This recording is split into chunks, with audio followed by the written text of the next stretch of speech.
if you want to achieve something, you have to be strategic about achieving it.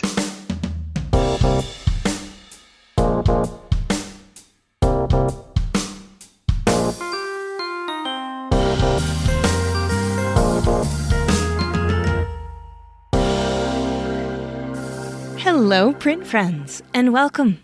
I'm your host, Miranda Metcalf. Each week, I chat with artists who use print-based media to do something beyond the expected. This is a bilingual podcast, so if you subscribe to us, you'll be getting episodes in English with me, as well as Spanish with Ronaldo Gil-Zambrano. Together, we speak with printmakers around the globe about their practice and passions in the world of printmaking. Hello, Print Friend is brought to you by Speedball Art Products, who've been offering a diverse range of high-quality products to your creative practice since 1997. But we all know those products do not use themselves. That is why Speedball works with a fantastic lineup of contemporary printmakers who make up the Speedball team of demo artists. Artists like Alden Knight, founder of Odd Pedals DIY Creative Resources, which he founded because of his experience as a touring musician. What began as a way to design, print, and distribute merch for his own band quickly grew into a full-time project. He loves teaching musicians and artists how to take more command of their merchandise and showing them that anyone can make and enjoy art. So if you want to learn a few tricks of the trade and expand and improve your practice, head on over to Speedball's YouTube channel to see how it's done. There's a link in the show notes. This episode of Hello Print Friend is also brought to you by McLean's Printmaking Supplies, who've been dedicated to the art and artists of relief printmaking since 1979. Their small specialist team in the Pacific Northwest is the leading supplier of Japanese relief tools for printmakers in the US and abroad, whose primary purpose is to help you find the materials and support you need to reach your printmaking goals. In addition to their high-quality Japanese carving tools, McLean's has resources, books, DVDs, and information on how to use everything you need to make a woodblock, from barons and blocks to paper and whetstones. So head on over to McLean's at imcleans.com or follow the link in the show notes and learn something new today.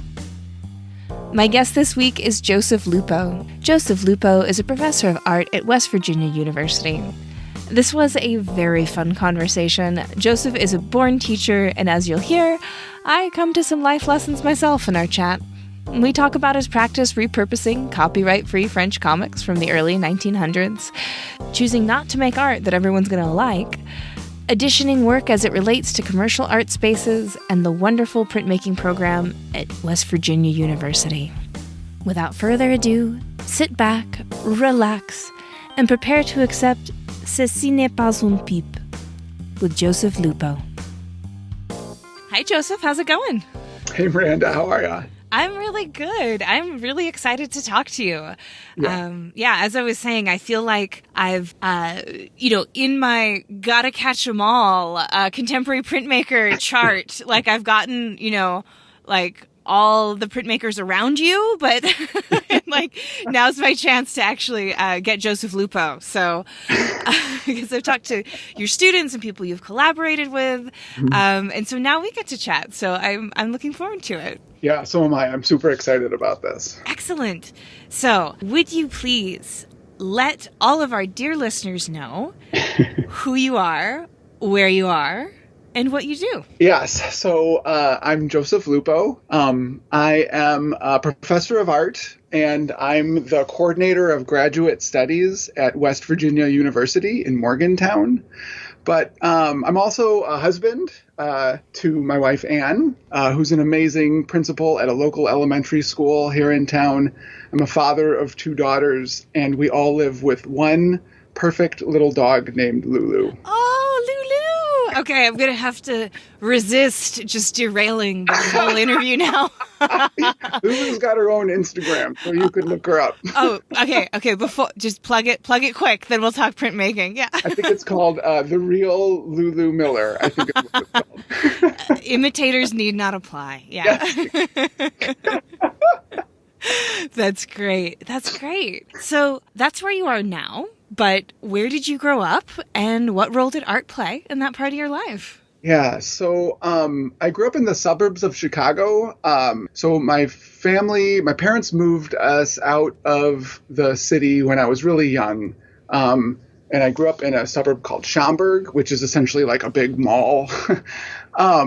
And so art, so my family is a very sort of like, normal sort of blue collar family. My dad worked for the electric company, Commonwealth Edison, in the city. Even when he moved out into the suburbs, he was commuting into the city.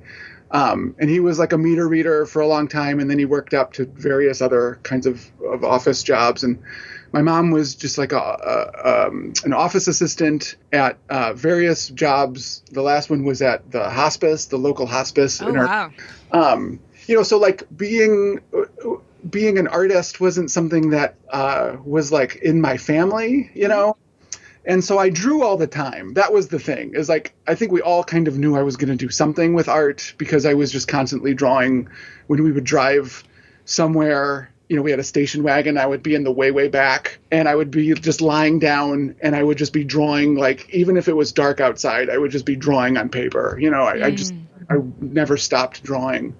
And so like we didn't go, even though we were, 20 minutes away from the Art Institute of Chicago, like I think I only went there like once as a kid, like with a school trip, so I just didn't really understand what it was to be an artist. I thought like I was going to work for Disney, or something like that, and then it wasn't until I went to college, then I started to, go to galleries and go to museums and starting to understand like this aspect of being an artist, the sort of the fine art aspect of being an artist. Yeah. Yeah. And then like the philosopher in me also wants to be like, whatever that means, like, cause right. It is, Exactly. But I do know what you mean. I do know what you mean, that kind of more formalized structure that what we call sort of capital F, capital A fine art, you know, that there are galleries and there are museums and some are commercial and some you pay to get into and some are free and some art looks like shit and some art doesn't look like shit, like the whole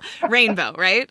Exactly. Yeah, definitely. Outside of the kind of visual culture that you're introduced to, growing up in the suburbs, which can be very different. Yeah. And then so what about printmaking? When did that enter your life? Yeah, so like, everybody else that's a printmaker, I didn't know anything about printmaking. Going to college, and I just stumbled. Looking back at your life, I think you can realize that there's a lot of ways in which you got really lucky. So I didn't know anything about printmaking. I didn't really apply to art schools because my parents, were supportive, but they were like, well, you should get a good education, like just in case. So I ended up going to Bradley University in Peoria, Illinois, which is a really small school, but they have a printmaker there named Oscar Gillespie, who is like this master engraver and intaglio artist, right? And so I had no idea. So I go to Bradley. He teaches, the thing that a lot of printmakers do, right, is teach freshmen drawing, because then you get to see the kids who can draw, and then you just kind of be like, oh, here's this other thing, right? I have heard of that technique before. Yeah. Yeah. I think, and then you say like, I don't say this to every kid, but yeah. So he was my, drawing professor as a freshman, and he was like, oh, like, come on upstairs to the print shop, right? And I'll show you like all this other stuff. And I didn't, I mean, immediately I was hooked, right? I didn't totally understand why I liked printmaking, and I started to understand it much later in life, but it just made it in a way it made sense. I wasn't making like great prints or anything, but it's like loving to draw and having a different outlet of drawing. And I'm somebody who loves process. I love structure. I love routine. Like I'm definitely okay with delayed gratification. Like all of those kinds of things are just things that are a part of my personality, right? And who makes me. So being given these tools, and you got to go through all these steps, and you got to do all these things over again. It just made sense in that way. So that's how I found printmaking, and Bradley was an intaglio sort of focused, intaglio and relief sort of focused education. And then when I went to graduate school at the University University of Georgia, that's where I learned how to do screen printing and litho, and I got more of a sort of a conceptual, sort of challenging education in graduate school. Yeah. It's funny talking about delayed gratification and process and, how that was sort of a part of you. And then so, of course, when you came to printmaking, you're like, darling, I've been waiting for you. But also, I was talking the other day with Tim. We just moved to Santa Fe, and we finally got a chance to go on a hike. And it had been a long time since we'd done a hike. There's not really hiking in Bangkok. There's other kinds of outdoor fun, but not hiking. It's, you're almost below sea level. There's not a lot of mountains around. And so we were walking up the hill and we were really sore. And we were talking about like type 1 and type 2 fun. I don't know if you're familiar with this. No. It's this idea that I think was originally actually founded kind of in outdoorsy people communities, but has actually been adopted by happiness researchers. And type 1 fun, it's the immediate gratification, it's the having sex, eating cookies, binge watching reality TV. And then the type 2 fun is the, like going for a hike. Like it might hurt, but afterwards you're going to get this kind of gratification for it, or taking on grad school, something like that. Right. And it never occurred to me until you pointed out the delayed gratification element. I was like, oh, is printmaking type 2 fun? I would agree with that. I think it totally is type 2 fun. Yeah. So I think people who can respond to type 2 fun, maybe definitely, that's another part of the printmaker zodiac. Right. Is has to be like must like type 2 fun. So you went to grad school, and like you said, you got your print world expanded a little bit, or actually sounds like quite a lot, because you got to kind of get out of that more formal intaglio training. And so what happened after that? Did you immediately go to West Virginia, or did you bounce around a bit? Yeah, so I graduated and I taught for a summer semester in Athens in Georgia, and then I went back to Chicago. So I was doing the sort of adjunct thing in the city. I remember. So this was when we were still doing slides, right? And I don't even know how expensive this was, but I sent every. I was printing out or researching magazines.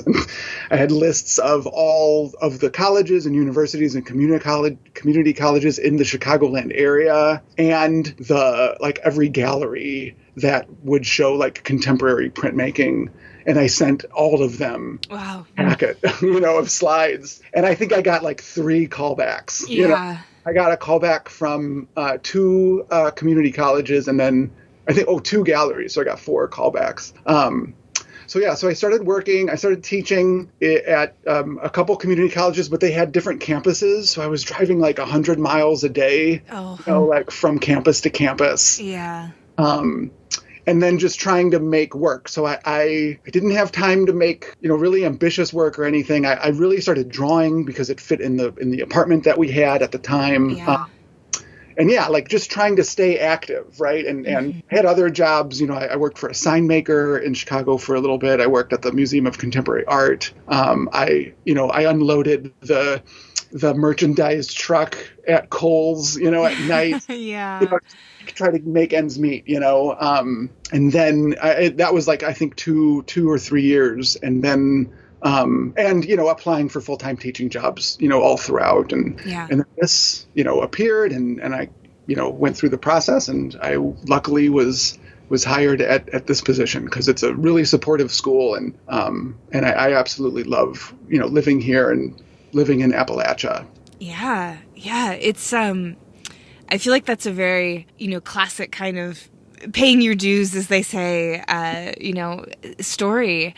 And it is always interesting to hear how, even though that time can be straining, not necessarily like the most comfortable, but we do always come up with skills that we use later on along the way. And I think that's always a really interesting part of the arc of stories. And, I'm definitely someone who, I think it took me like 5 years to do my undergrad, 3 years to do my graduate work, went to a bunch of different colleges, worked part-time, and then you always end up kind of picking up things along the way that you then use. And so it's never time wasted, for sure. Mm-hmm. And what you were talking about how, still finding space in all of that to continue your art practice is really important and inspiring, because I think a lot of students do get a bit of a shock when they come out of undergrad or particularly grad school, and you've been in this little dream world where all you had to do was think about your art and what you're making and why,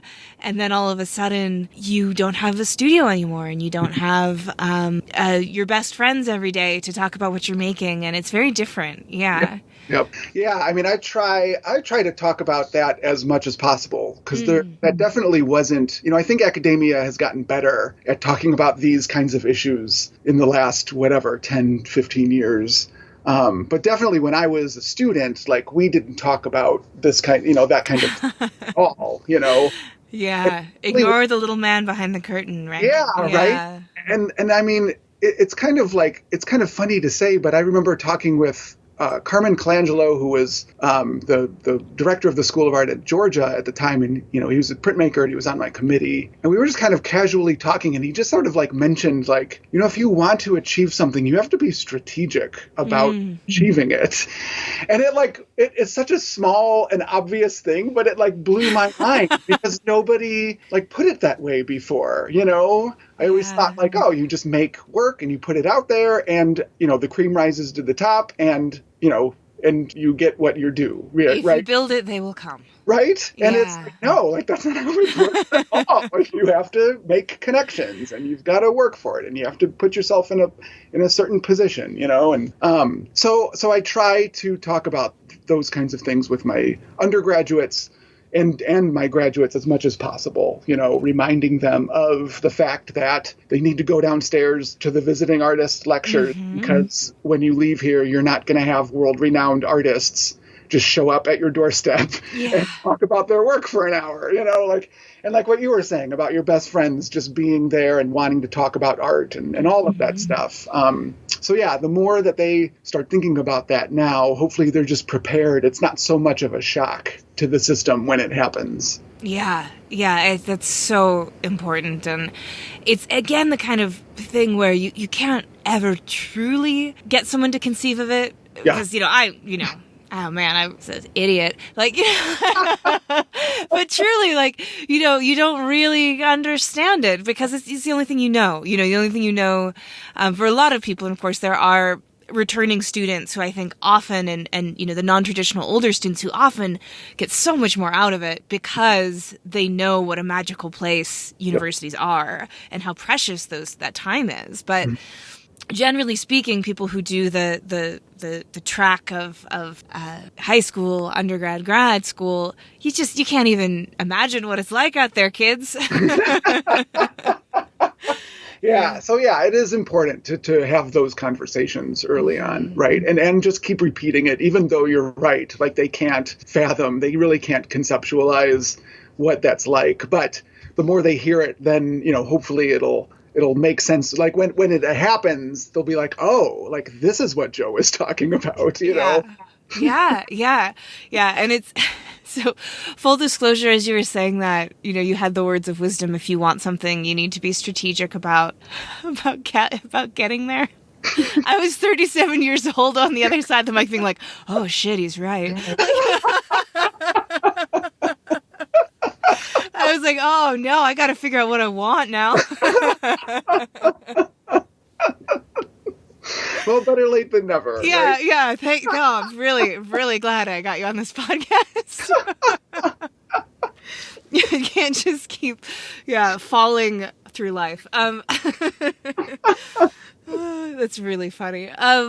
So I want to make sure that we have plenty of time to talk about the work that you make. And it's really, I always hate to be like, it's interesting, right? Because that's such an art, such eventually a meaningless thing, because we say that about everything. But it really is your practice isn't really like anything else I see out there. In the terms of ways you engage with it, and also your source material. And so I'm not even sure, how to, from what direction to start cutting into this pie. But maybe you can kind of talk about one of your more recent series. So we can kind of maybe you start from what you're working on now. For instance, like the Lost in Translation. And just, these French comic books and how you found them and why you were drawn to them. And where do you even find them? Where do you find copyright-free French comic books from the early 1900s? And just, kind of, we can, go backwards maybe, I guess is the best way to enter it. Yeah. So, yeah. So, well, thank you for what you said about my work. I appreciate that. And it makes for an interesting kind of head dialogue when I'm making my own work and I'm wondering if the things that I'm doing are valid. And it's like, is this really what I'm doing with my life? But it's just like the way I can't help it, right? It's just the way that I think and it's the way that I work. So like you were saying, so right now, the work that I'm making right now is, it's appropriated imagery from copyright-free comics. And the focus lately has been like non-English language comics, right? So I've been looking for Spanish language and French language because there's a lot of those to find. And then what I do is I take the letters from that text and then I make an anagram that's an English language anagram. And the hope is that when I make the anagram, like the final anagram, I use a software to help generate anagrams because it's hard enough as it is. Yeah. And it's still slow even with the software. But I try to create, like a bunch of options. And then the one that I usually rest on, I try to have it sound like it almost makes sense. I'm interested in this sort of like this text that, it's almost poetic and it almost kind of makes sense. And you can infer something with it, right? So it isn't just like 5 words that are just pieced together, right? It has to sound like it has a sentence structure and it's got meaning behind it.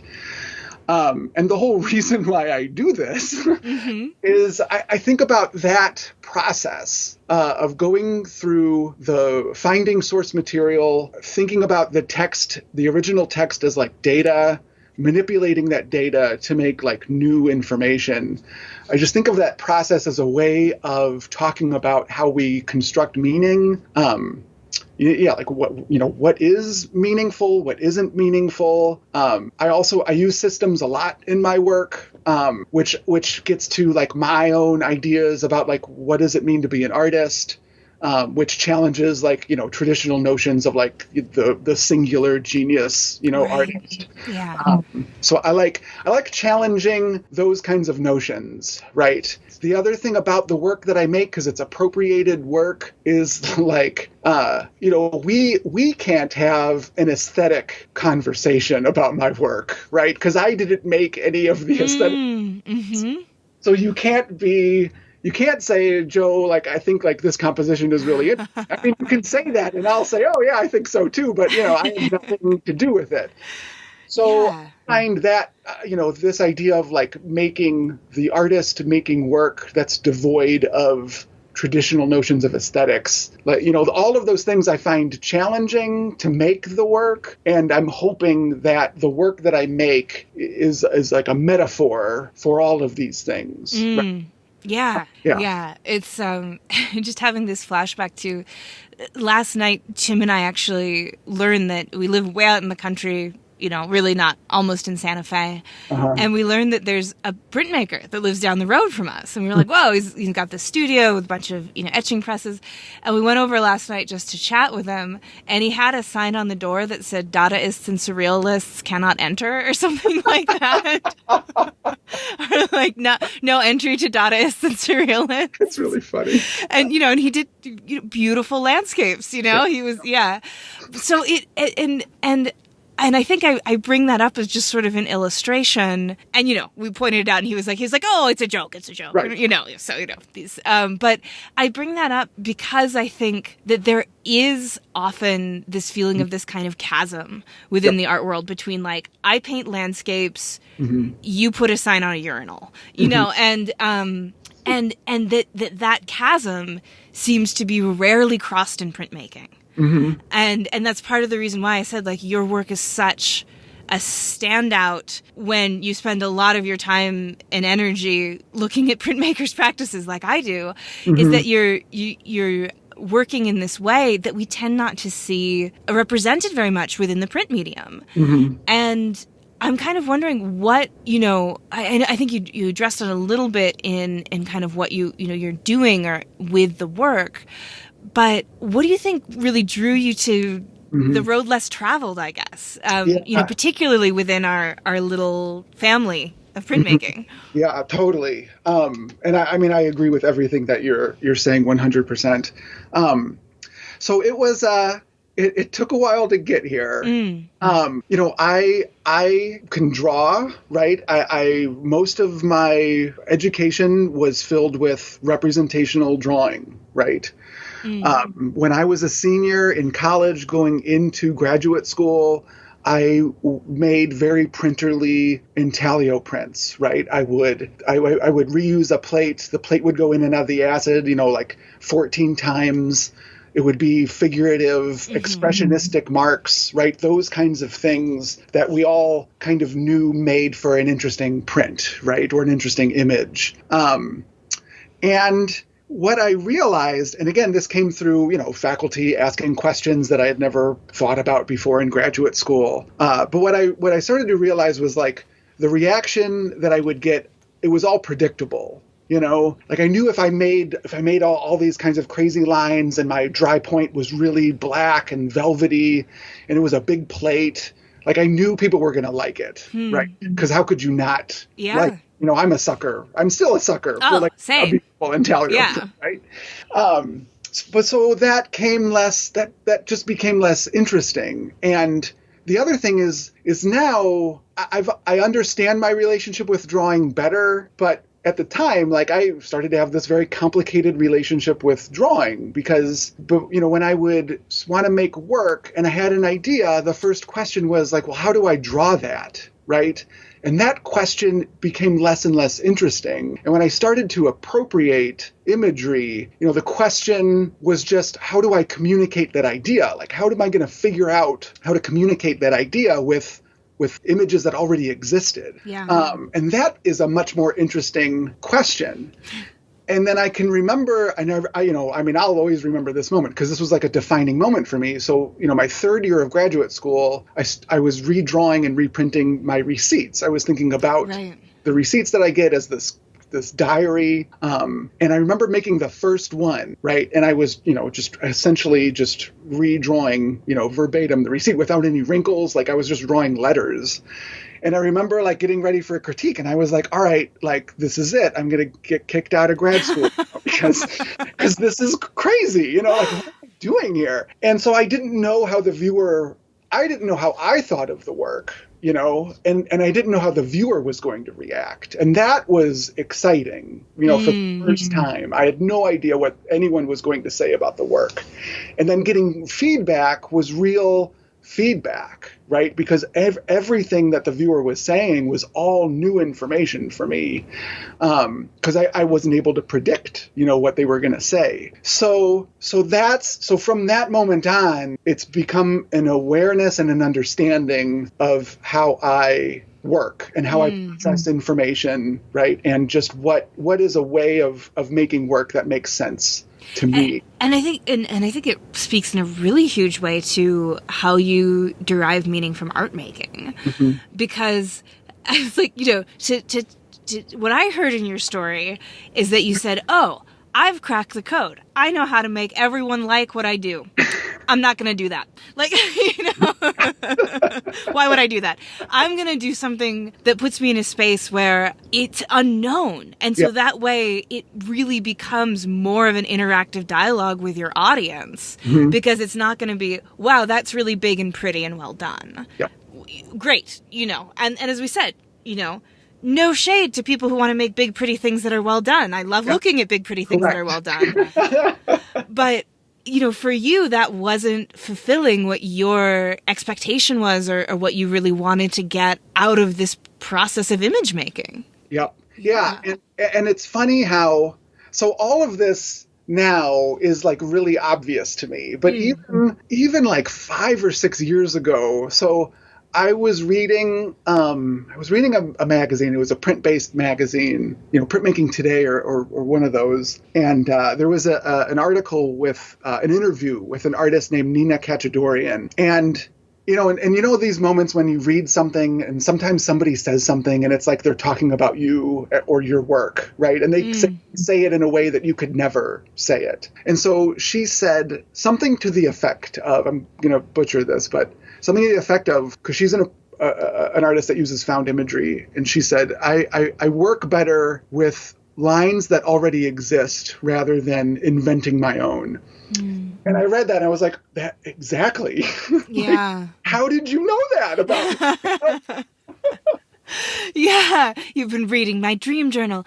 Yeah. And so that, and as you get older as an artist, and I've been lucky enough to do a lot of lectures, to be a visiting artist, and you look back at your career and you look back at your life, and the thing that I realized looking back is like, ever since I was a kid, the thing I loved to do, even when I was drawing, was copy. I would draw my own things, but they were never as interesting and I never thought they were as good. The thing I liked to do was I liked to look at somebody else's drawing and try to make my drawing look exactly like that drawing, right? Or I would draw like a logo and try to make my drawing be the exact logo, So it's just this sort of innate way that I process information, and the way that I can make meaning is by looking at something that already exists and then say like, well, how else can I make sense of this, right? Are there any other options here than just the one that was intended, right. when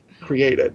And it's a way of interacting with pre-existing visual culture that places the meaning in such a slippery, transient state. That somehow these French comics, they don't have this innate meaning locked into them. That even seeing them 120 years later, they still get to keep that. Like, so you're really playing with this ability for particularly visual culture. But I think what's interesting what you're doing is that you're also doing it with text, which I feel like we tend not to think of as slippery. As visual culture, so if you can say like, oh, I look at that painting and I see a horse, and I look at that painting and I see my mother, and we're both right, but we don't think about text that way. But in a way, what you're doing with, taking the French text and turning it into these, strange little poems is that you're also, I think, reminding us that we place sometimes too much authority in text and words, and maybe too little in visual culture. I don't know, but it's that hierarchy is something that I'm really, really aware of as someone who talks about a visual medium on a podcast, Yeah, no, you're totally right. And that is the hope, right, of getting people to think about how we understand text, how text is, the definition of a word is squishable, right? That it changes over time as we understand what it means, or as things happen in our lives, and so our own personal definitions of text, changes. The other thing too is that you're getting at this idea of like expectations, right, and assumptions about meaning, and that's the other thing that I really like playing with, and that's why comics for a long time now has really made a lot of sense for me to play with, is because there's an expectation and an assumption that if I put an image next to a piece of text, like the assumption is the artist intended for those two things to be together, and they make sense, and they talk about this large story, right? And as soon as the viewer has assumptions and expectations about something, that again is like it's ground for me to subvert those expectations, right? To complicate those expectations. So if the viewer sees a picture and then they see this text that like, hopefully in their mind, they're just thinking like, well, that doesn't totally make sense. Like, what is happening here exactly, right? And then hopefully they're starting to construct, new meaning and new understanding of the image. Yeah. And that answers one of the questions I was going to ask you, which is sort of the why comics. And it really makes sense that it is a pairing of images and words that feels very familiar to everyone, that feels very complete You know, and I think maybe even because it has that association with childhood, although of course, you know, there are many graphic novels which are absolutely incredible stories and ways to transmit ideas, you know, with that balance of images and words. But particularly the more old-fashioned aesthetic that you're picking up on, you know, you think of it as appearing in a newspaper and a child's comic book.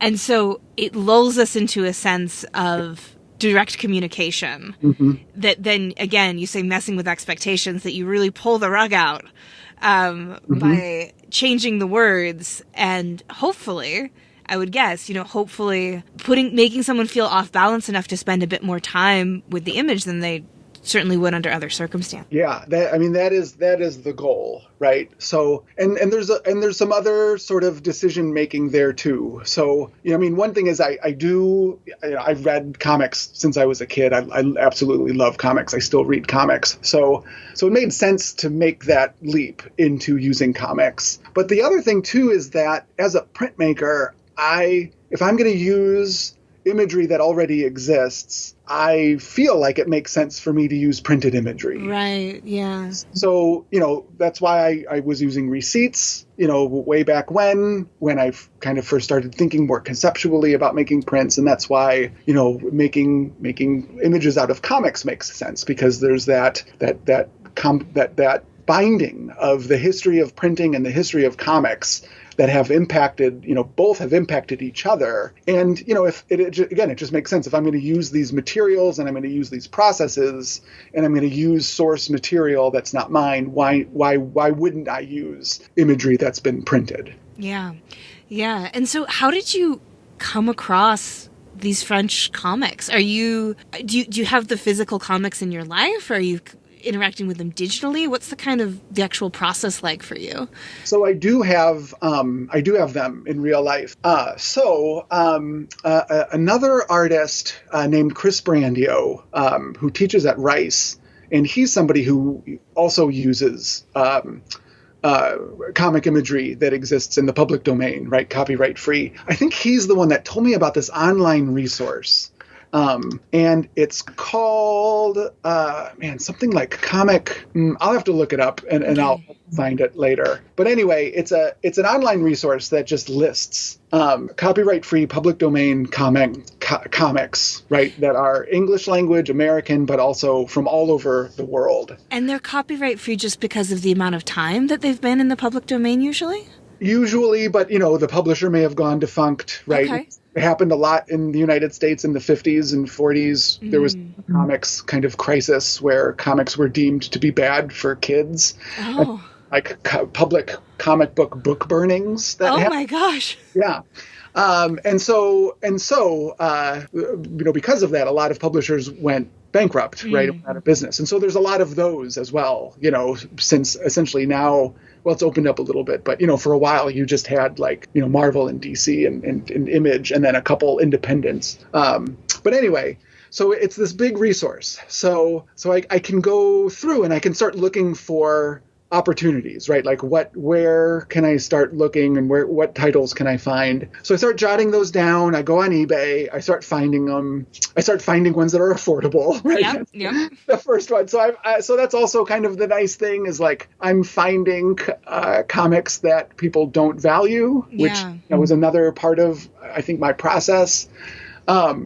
And then, because I like to use the scans, right? So I can get a really high quality, high resolution scan, and then I can use Photoshop to start manipulating so that manipulation is as seamless as possible. But then, so I get the comic, and then I have to look through the comic. And this is the part that actually takes a long time. It's gotten quicker because it's come from experience. But like the first thing I have to do is I've got to look at the talk bubbles and the text, right? So if the text is like 2 paragraphs long, I'm not going to use that, right? Because that's too much text. Yeah. And if it's like 2 words, that's like too little text. So I've got to find the text and an image that's kind of interesting, that's just the right amount of text. And then, like I said, I've got this software that helps me create anagrams.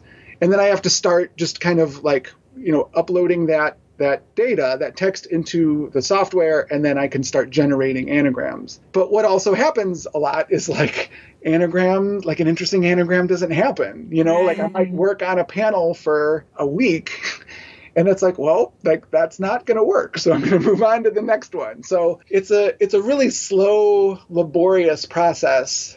But I like that that's hidden, like comics, some comics take like 10 years to make and you read it, in an hour or whatever, people that read comics don't understand the amount of labor a lot of times that went into making it. So I like that labor is hidden, but that it's there. And yeah, it's a process. And when I'm in front of my computer, in my studio at school, like, generating an anagram, like those are the moments when I'm like thinking to myself, are people actually going to like this? Yeah. Understand what's happening here. Yeah. Definitely. I think that's so relatable for being in the weeds of any creative project, where you just have to have faith in the outcome and put your head down and keep going. Now, do you speak French, or do you have any relationship to the French language that kind of affects the way you interact with these objects? So that's a good question. Okay, so I don't. And I speak like elementary level Spanish, right?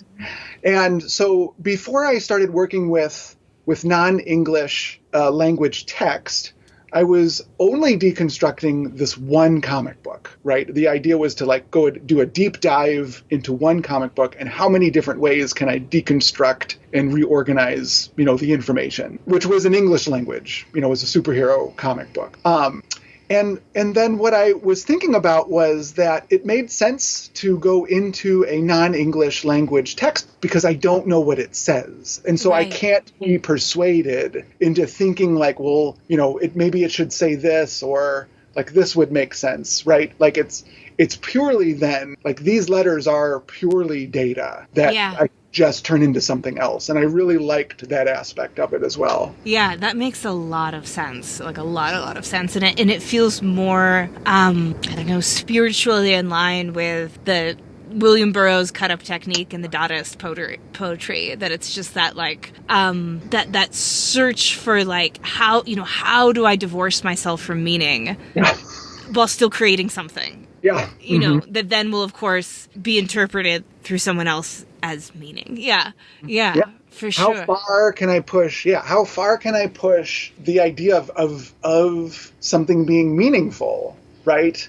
And to me, like everything has meaning, like it's impossible just the fact that the artist decided to make something means that there's meaning behind it and means that the viewer has the potential to find meaning. So I like trying to create this system in which I'm trying to divorce our sort of traditional notions of how meaning is created as much as possible to show the viewer, see, like, I can just take this and then we can do this and I could put these two things together. And because it almost makes sense, you want to make meaning out of it. And I just think that that's how we live our life, right? Is you experience this one thing and you experience this next thing, or you see an image and you want to find meaning in what it is, Yeah, because that's sort of the bit of the magic in art making and why, we say, quote unquote, animals can't make art, right? But, although I got my undergrad in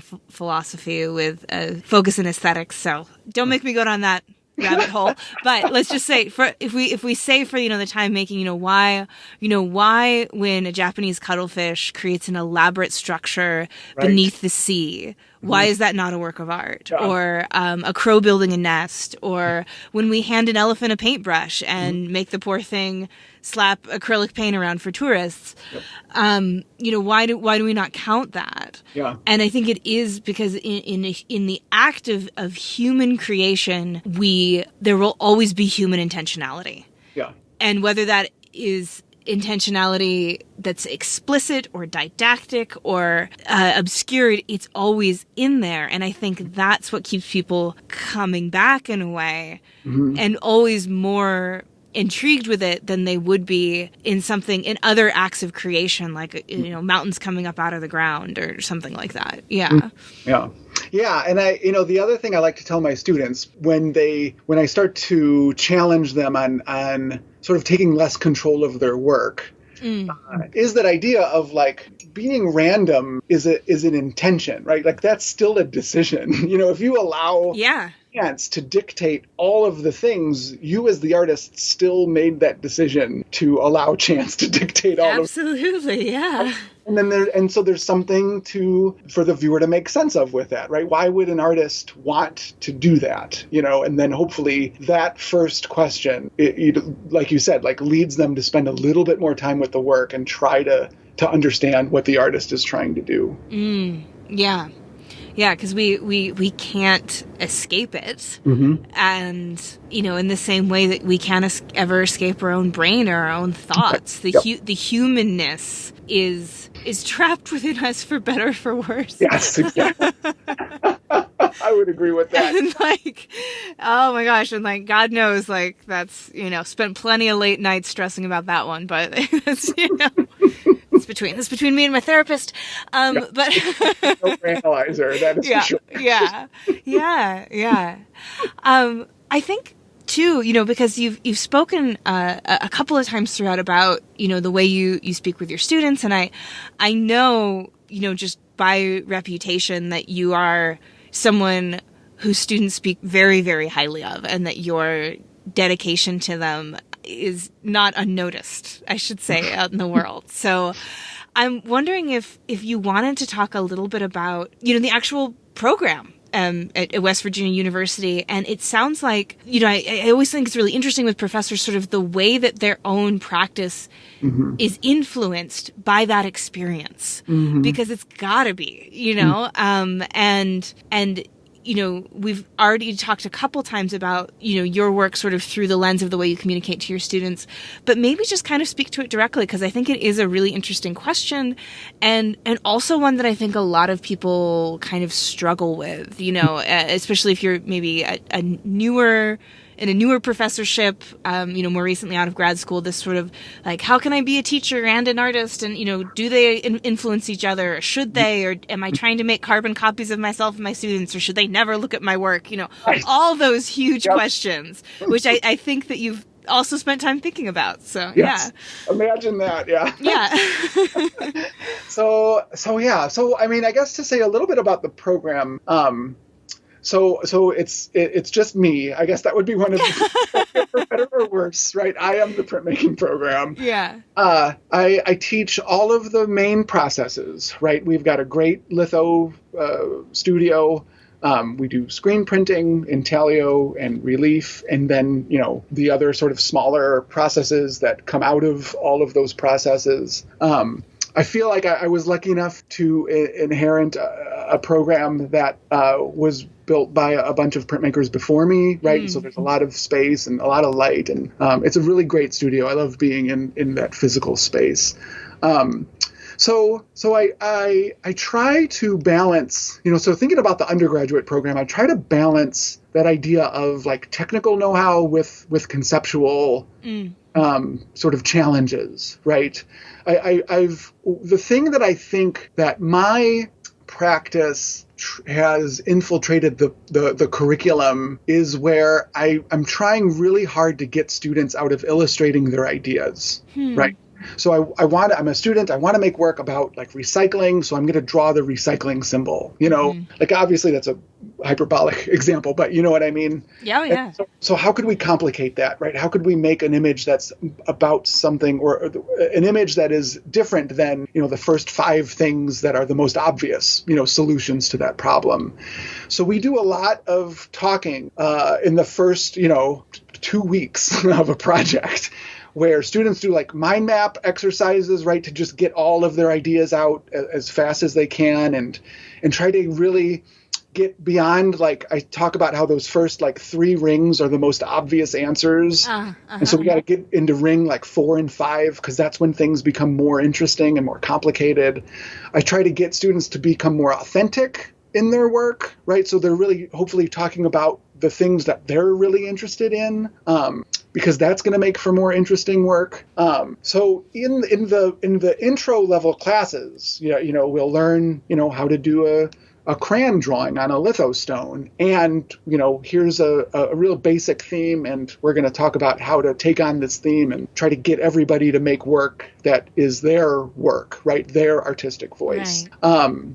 And pushing that as they get older, right? So junior level, senior level, there's less themes or no themes, and it's really challenging students to try to find their artistic voice. And that struggle, like you said, of like, how do I not make carbon copies of me, right? I think that's the struggle, but I think like that's what these conversations also help do is, if I'm always challenging them to find the work that they want to make, what kind of subject matter do you want to talk about? That hopefully helps keep students from just making the work that I think is interesting and engaging. Mm-hmm.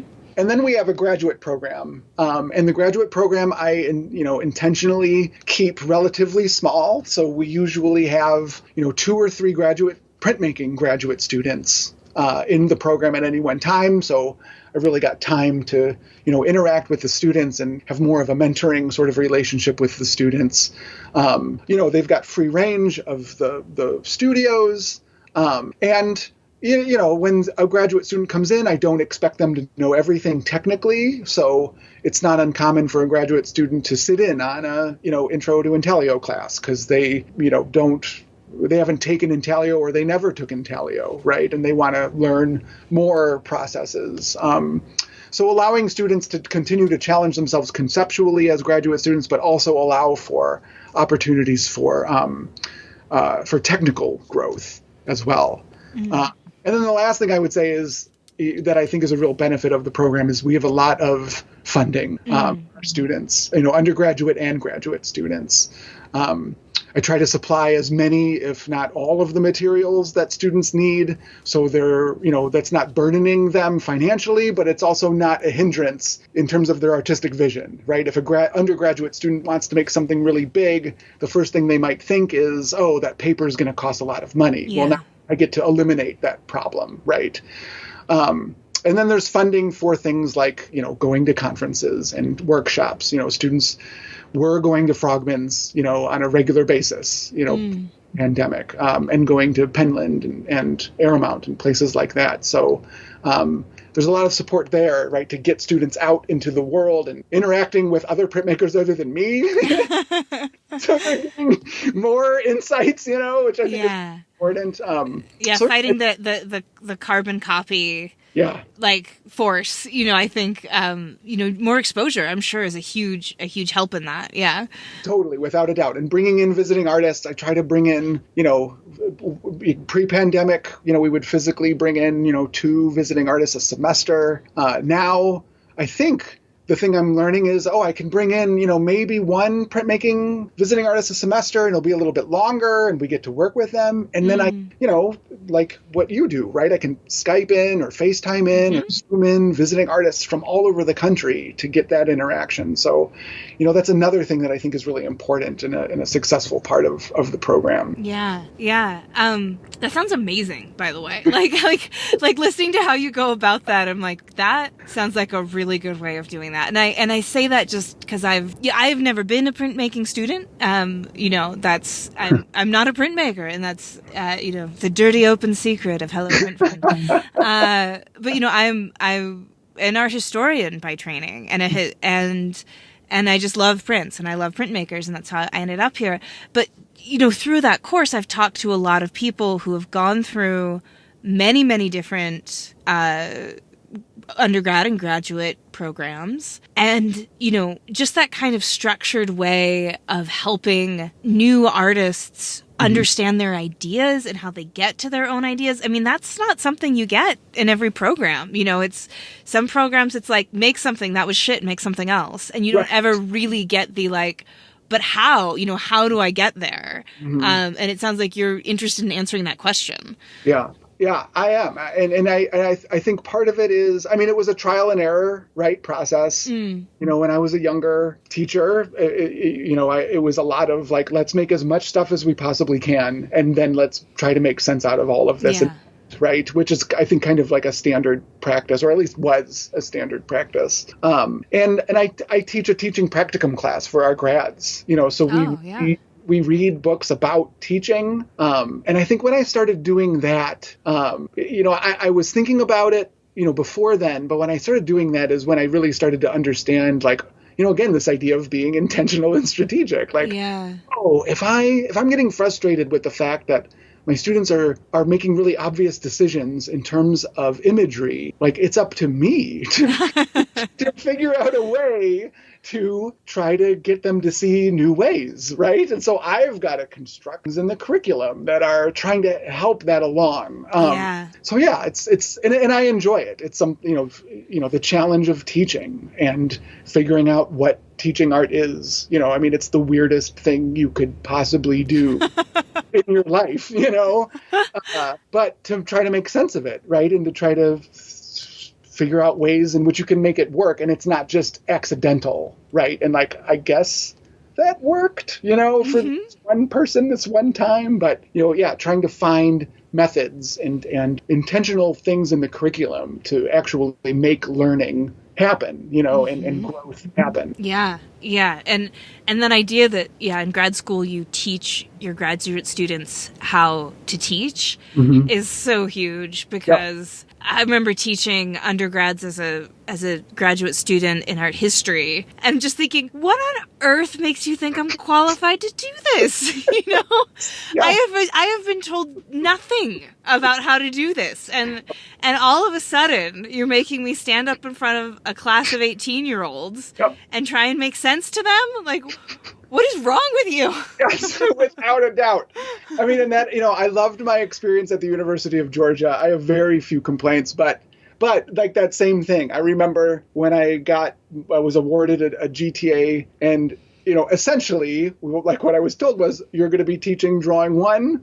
Good luck with that. Yeah, right?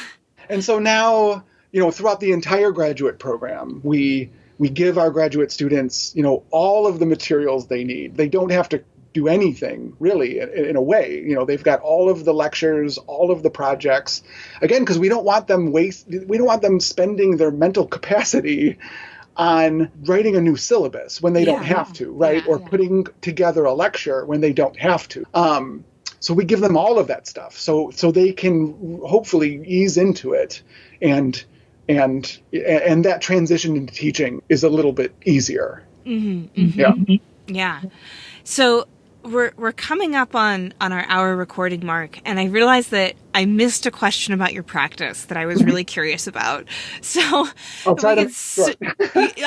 And I'm fine on time. So, like, I know you have parental obligations looming, but I just am really curious about, and this is like a huge question, right? Of course. And maybe we'll edit it back into before, do movie magic, or maybe we'll just let everyone know that I'm disorganized. But it has to do with, because I've never seen your work in person. I've only experienced it online, the way almost all of the guests I've ever had on this podcast have experienced their practice. So I'm curious, do you feel the need, or do you print and edition your work in that kind of formal printmaking way? And then also, some vague question in there about the way your work kind of intersects with the commercial art world, and how, which I feel like in a way with printmaking, those questions are kind of one and the same. And so, go, I guess. Well, the answers are very connected. Yeah. So I do edition. Okay. I edition very small. 15, maybe anywhere between 7 and 15 is what I edition. And the reason for that is because my work doesn't seem to interact with the commercial art world very well. I'm somebody that seems, and I've learned to accept this, that my work seems to work best in the nonprofit, academic experimental gallery setting, right? Yeah. So showing at university galleries, showing at nonprofit galleries, showing it at sort of small experimental spaces. So because of that, on the one hand, in a given year, I might show 10 to 12 times in a year, right? Mm-hmm. And so I do need an addition to be able to show the work, right, in various places. But in any given year, and I am not ashamed, I talk to my students about this, because I think this is also something to understand is, the different ways you can interact with the different kinds of worlds that exist out there. In a given year, I might sell, 2, 3 things, So yeah, and it's not that I haven't tried, to interact with the commercial world. I still, at times there might be these short sort of flirtations with commercial galleries. But my work doesn't seem to reside well, or maybe I haven't found, if it is going to happen, I just haven't found the commercial gallery yet that, can deal with the work that I make, can maybe see an audience that would want to pay money for it. And, so yeah, I think that answers both of your questions. Yes, it does. Thank you. So thank you for kind of going back to that, because I was curious about it, just, because it is, process oriented or kind of theoretically oriented as well. But I do also find them as like very pleasing images. And I just came back from the experience of Art Week in Miami. Oh man, that's a doozy. Which was a doozy. And there was so much comic book imagery going around. Like so much. Like there were like the ugliest paintings I'd ever seen in my life hung around the corner from my booth that was like a hot chick's face that was like ripped open with comics underneath it. $13,000 sold out first day. Yep. And I just didn't like that. I do not understand that.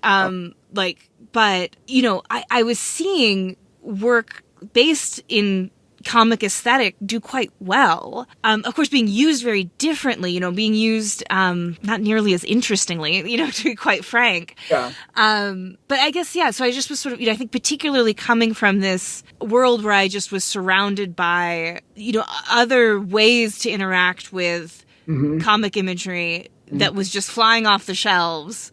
But then, but without nearly as interesting backstory. And honestly, like, I don't even think nearly as good looking, like just really like aesthetically is what you do. So anyway, that's sort of where in part where the question came from. And just, kind of also general curiosity about letting listeners, and I know we have a lot of student listeners, know the different ways that you can be a printmaker in the world and interact or not interact with the buying, selling of the physical objects, the physical outcomes of your practice. Yeah. And, the other thing, so like I said, I'm very open about this with my students. I think that they need to understand, the fact that I'm not a good business person, right? And I don't think I'll ever be a good business person. But then that's where I bring in visiting artists, like Jay Ryan, right? Yeah. And like Bryn Parrott. Yeah. Like I bring in visiting artists that are not tied to academia, who have figured out, one of my favorite questions is about taxes. How did you figure out how to do your taxes as an independent artist? But bringing those artists in so that they can see a non-academic side and see that it's plausible, right? It's doable. They get to talk about the fact that they didn't know anything about business right going in, but that, through trial and error and talking to other artists and maybe even going to an online course, right, or something like that, they learned how to do it. So that's really important too for students to see is all of those different aspects of the different kinds of art worlds that exist out there. Definitely.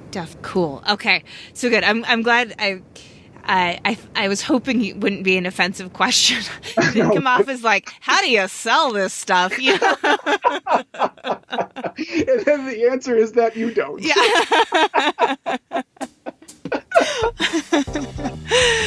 Yeah. And I think that's, like you said, I think that's so significant to hear that it's just such a broad world. And as you said, to bring it home, it's that if you want something, you need to systematically figure out how to get there. And so, if your only goal was, I want to make work that sells in a commercial gallery, right, you'd probably still be drawing big, pretty things. Right. And so it just has to do with, like, what are your motivations and what looks like success to you, what looks valuable to you, and find that and then figure out how to do it. Totally. Yeah. Cool. Oh, great. Well, this has been completely delightful, Joseph. And yeah, thank you so much for coming on and for chatting with me. And yeah, I'm excited to stay in touch and maybe continue to work together in some capacity. Things always come up, so yeah. Thank you, Miranda. I am a huge fan, so this was a huge honor to be on here. I really appreciate it. Oh, it was my treat. If you liked this episode, we do have a Patreon where you can help us keep the lights on and get bonus content. Shop Talk Shorts with our editor, Timothy Pauschak, who digs deep on materials, process, and techniques with our guests. And that's our show for this week. Join me again next week when my guest will be Valerie Luth, co-founder, artist, and operator of Tugboat Print Shop. We'll talk about what it's like to run your own business and be a mom in the middle of a pandemic, finding her artistic voice, and how you save your hands when making large-scale, intricate woodcuts. You won't want to miss it. This episode, like all episodes, was written and produced by me, Miranda Metcalf, with editing by Timothy Pauschak and music by Joshua Weber. I'll see you next week.